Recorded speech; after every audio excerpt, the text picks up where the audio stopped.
ঠিক যা ভেবেছিলাম ঠিক তাই। পড়তে না বসে বাবার সঙ্গে বসে টিভি দেখা হচ্ছে। সোনিয়াটাই গোপাল ভাড় চলছে, তাই না নড়া না পড়া। তোর মা শুধু শুধু মাথা গরম করছে। নরমি বলো আর নরমি বলো, যা বলার আমি বলবোই। বলে ফেলো তাহলে। নাচ একেবারে তোমার মতো হয়েছে, খালি বাইরে বাইরে ঘোরা। তাই না?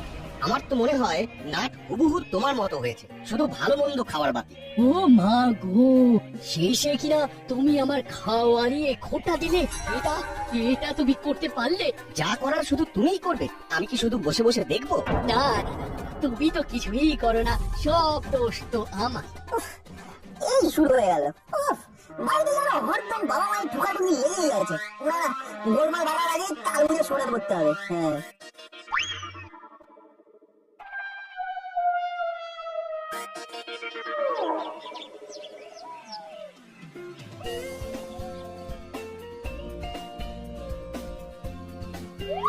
এই পল্টু, পড়ার নাম শুনে কোথায় সরে পড়ছিস বলতো?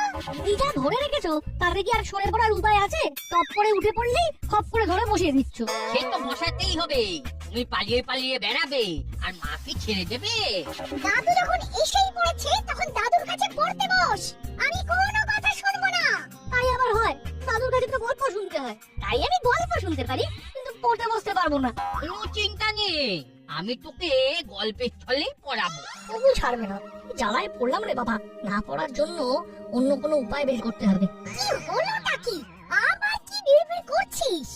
না না, তাহলে ভাবছিলাম একেবারে নাটকে সঙ্গে নিয়েই পড়বো। এমন নতুন কায়দায় সবাই তো পড়ায় না। সব ঘরে আবার ঠিক মতো পড়াও হয় না। বাস্তু মতে উত্তর পূর্ব দিকের ঘরে বসে পড়লে পড়া ভালো হয়।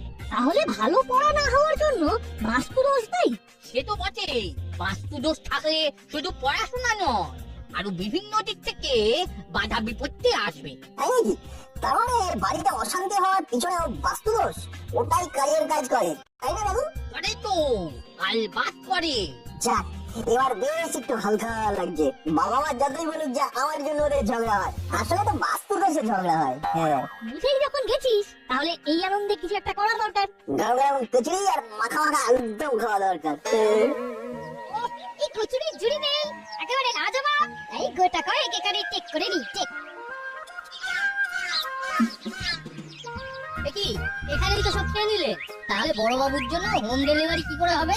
নো ডেলিভারি, নো হুড়হুড়ি, তাই তো আমি এখানে সিটিং সিটিং অনলি ইটিং। তাহলে বড় বাবু খাবেন না? না না না না, বড় বাবুকে এই সব খাবার দেওয়া যাবে না, তাহলে ওর ওয়েট নষ্ট হয়ে যাবে।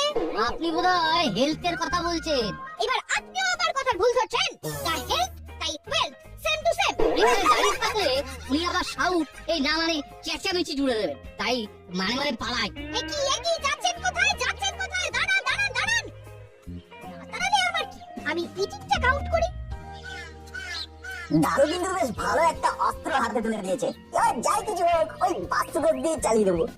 সবটাই কিন্তু গাল গল্প নয়, নিশ্চয়ই এর পেছনে যুক্তি আছে। বাস্তুর দোষেই বহুত গড়বড় হয়। দোষ হোক আর গুণ, এখন মন দিয়ে শুধু কচুরি চালাতে হবে। কুচো দুটো কিচির মিচির করে যা বললো সেটা খুব ভুল কিছু বলে। না না না না, ব্যাপারটা ভেবে দেখতে হচ্ছে, ভেবে দেখতে হচ্ছে।